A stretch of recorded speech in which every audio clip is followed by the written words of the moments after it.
Scene depicts a historical event during World War I in 1917, specifically focusing on the conflict between Germany and France. Tragically, we learn that numerous young soldiers have already lost their lives. Prior to placing the deceased German soldiers into coffins, their uniforms are removed and sent for washing. Afterwards, the uniforms are sewn onto new clothing, which will be worn by the next batch of soldiers. It has been 3 years since the war began, and we are introduced to a 17-year-old boy named Paul Bäumer, who, along with his school friends Albert Kropp, Franz Müller, and Ludwig Bem, enlists their names in the Imperial German Army. It is revealed that Paul's mother has forbidden him from joining the army, but Franz convinces him to forge her signature on the approval letter. One day, the group listens to a patriotic speech by a school official, after which they receive their uniforms, unaware of the fact that they belong to the fallen soldiers from a previous battle. Oblivious to the harsh realities and cruelty of the battlefield, these young boys are motivated to go to war, only to be perceived as cool people in the eyes of the public. The next day, the boys are deployed to northern France near La Malmaison. After arrival at the base camp, a doctor blocks their path and asks that the soldiers vacate their vehicle in order to transport injured comrades to the hospital. From there, they all proceed to walk towards the battlefield. After a long walk, they reach their hiding spot, where they meet other soldiers and a vice commander named Stanislaus Kaczynski. During their first night in the trenches, Paul and Albert are assigned to keep watch. A short while later, they hear footsteps and become alert, so Paul prepares his weapon and scans the area for any signs of movement. Upon spotting something amiss, he instinctively opens fire, inadvertently revealing their location. In response, the enemy retaliates and shoots at Paul's head, but fortunately his helmet shields him from the bullet. The next second, the enemies launch a brutal attack, forcing all the German soldiers to seek refuge inside a bunker. As the assault intensifies, Paul and his friends are forced to hide since they lack advanced weaponry to counter the enemy. The boys' idealized perception of war crumbles as they confront its grim realities. Unfortunately, due to the continuous bombarding, the bunker collapses, trapping and killing some of the soldiers under the rubble. In the morning, Paul, who is still buried under debris, is rescued by Albert and the other soldiers. Overwhelmed and traumatized, Paul takes a moment to rest. It is during this time that Stanislaus, a compassionate leader unlike the others, offers Paul a piece of bread and lets him know about the horrors of war. Shortly after, Paul is assigned to the task of retrieving identification tags from the deceased soldiers' necks. While doing so, he comes across the lifeless body of his friend Ludwig, which brings him to tears. Paul takes a moment to grieve and mourn the loss before continuing with his task. The scene then shifts to 18 months later, where we witness a meeting between a German state secretary named Matthias Erzberger and the German High Command. Erzberger,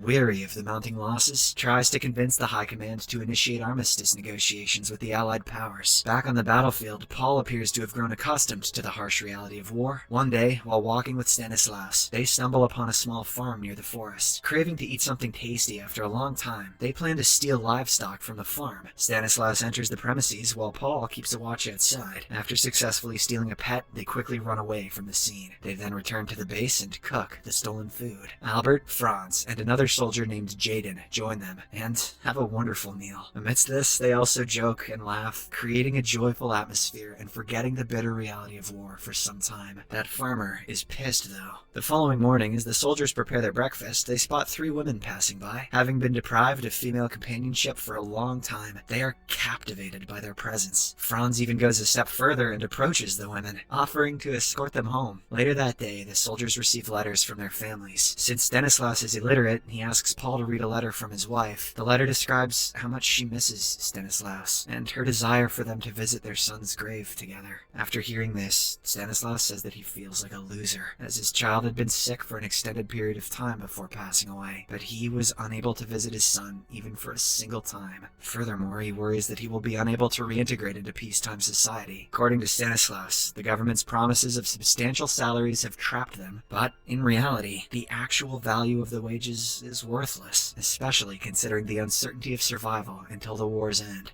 That same night, Franz returns to his fellow soldiers and recounts his experience with the women. He brings a handkerchief belonging to one of them as a keepsake, offering it to Paul to sniff it and experience the woman's scent. Don't laugh, it's not perverted. It's touching. The next day, Paul, Albert, Franz, Stanislaus, and Jaden are assigned the task of locating the dead bodies of 60 soldiers who fell during the recent attack in France near an abandoned rail track. While searching, Stanislaus detects a lingering trace of poisonous gas used by the French earlier. Suspecting that the soldiers may have sought shelter in the area, the group enters a nearby warehouse. They carefully search the area and eventually discover a room containing the lifeless bodies of all 60 soldiers. Upon witnessing the horrific sight, Stanislaus says that the soldiers must have succumbed to an excessive dose of poisonous gas, likely due to premature removal of their gas masks. On the other hand, Erzberger and some other German delegates board a train to the forest of Compiègne for ceasefire negotiations. However, a general named Friedrichs opposes the idea of armistice talks, believing that the French will seek unfair terms. He still hopes that Germany can win the war, despite lacking advanced equipment. As a result, General Friedrichs instructs his men to prepare for an attack before French reinforcements arrive. That night, Erzberger and the delegates arrive at the forest of Compiègne, while Paul's regiment is dispatched to the front lines to prepare for an assault on the French. The next morning, the German delegates, led by Erzberger, meet with their French counterparts and request a ceasefire, highlighting the significant loss of German soldiers in the conflict. The French Supreme Allied Commander presents a negotiation contract, granting the Germans 72 hours to accept the non-negotiable terms imposed by the Allies. However, until the treaty is signed, the war will continue unabated. Meanwhile, on the battlefield, the German soldiers initiate their attack, engaging in fierce, close-quarters combat to secure the French front line. Unfortunately, their progress is short-lived as they face a combined arms counterattack, with the French using Saint-Chamond tanks to overpower the German defenses. Despite their attempts to fight back against the tanks, the German soldiers' bullets have minimal effect, leaving them vulnerable as the tanks relentlessly crush their positions. In addition, the French soldiers use advanced flamethrowers to torch their enemies, and poor Albert becomes one of the victims of the flames. Paul, witnessing this horrifying sight, experiences a wave of panic, but manages to continue retreating back to their trench. Once he gets there, the commander immediately orders Paul to gather as much ammunition as possible and retreat. Without time for contemplation, Paul hastily does as asked and begins to run towards safety. But unfortunately, along the way, he falls into a crater in the treacherous no man's land. Now, with the enemies approaching, he acts quickly and pretends to be dead, but to his dismay, he notices a French soldier standing behind him, poised to shoot. It appears as if Paul is going to meet his end, but just then, a German comrade arrives at the scene and shoots the French soldier, causing him to fall into the same crater. Seizing this opportunity, Paul grabs his knife and repeatedly stabs the French soldier. As Paul watches him die slowly, he becomes overwhelmed by guilt, so he begs for forgiveness from the lifeless body. While searching the French soldier's belongings, Paul discovers a photograph of the soldier's family. This only intensifies his guilt, and he begins crying like a baby. Back in the train, the German delegates go through the terms of negotiation, which seems to corner Germany. Hence, a senior official objects, stating that signing the agreement would be seen as surrender. He would rather lose the war with honor. However, Erzberger argues that the decision should not be based solely on winning or losing, but on the thousands of young German soldiers who are desperately fighting a war which is unwinnable. A few hours after sending the agreement copies to the higher government officials, Erzberger receives instructions from the field marshal to accept the Allied terms. Following this, the delegates from both countries meet for further negotiations. Erzberger assures the French delegates that their government will make every effort to fulfill France's conditions. He, along with the two other German delegates, signs an armistice agreement set to take effect at 11 a.m. the very next day. With this, the French delegates finally declare the end of the war. Elsewhere, Paul makes his way back to the base and discovers the soldiers rejoicing over the impending end of the war. Inside the medical facility, he finds Jaden, who is seriously wounded in the legs. It appears as if he is never going to walk again. Jaden then brings out Franz's scarf and reveals that the poor boy also succumbed to his injuries. Devastated by the loss of his friends, Paul ties Franz's handkerchief around his neck as a tribute. With a heavy heart, he then heads to the kitchen, where he reunites with Stanislaus. Together, they bring food for Jaden and provide him with a spoon and fork to eat up. Tragically, Jaden,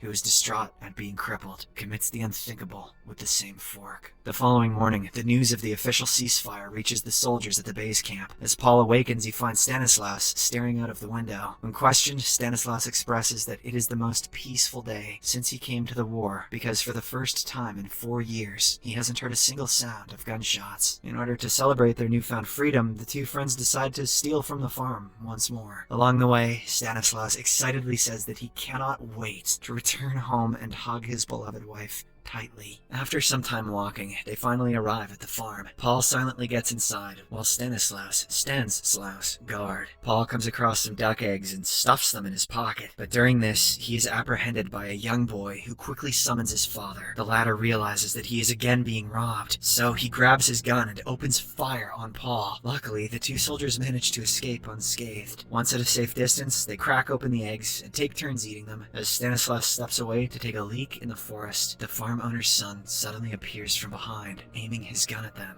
The next second, Paul hears a gunshot, so he rushes to Stanislaus, only to find him wounded. The bullet appears to have penetrated the right part of his stomach. Horrified, Paul carries his injured comrade back to the base for medical aid, but despite his best efforts, Stanislaus tragically passes away due to excessive loss of blood. This shatters Paul, as he has now witnessed the loss of all of his friends. The war has totally broken him. Later on, all the soldiers are called to assemble in the courtyard, where General Friedrichs delivers news that they will soon be returning home, back to their families. However, in a surprising twist, Friedrichs, driven by his desire for German victory, contemplates one final attack to commence at 10:45 a.m., just before the scheduled ceasefire at 11. He orders the soldiers to capture territory before the ceasefire takes effect, disregarding the potential loss of lives it would lead. Despite their reservations, the soldiers are compelled to obey these higher orders. In the next scene, the soldiers reluctantly make their way back to the battlefield, launching the attack precisely at 10:45 a.m. as per the order. Paul engages in combat, relentlessly eliminating as many French soldiers as possible. In the midst of the chaos, Paul comes to the aid of a young German recruit, but in the process, he becomes the target of a French soldier. Both Paul and the French soldier tumble into a bunker. As they stand face to face, they freeze for a moment, hoping that the clock will strike 11.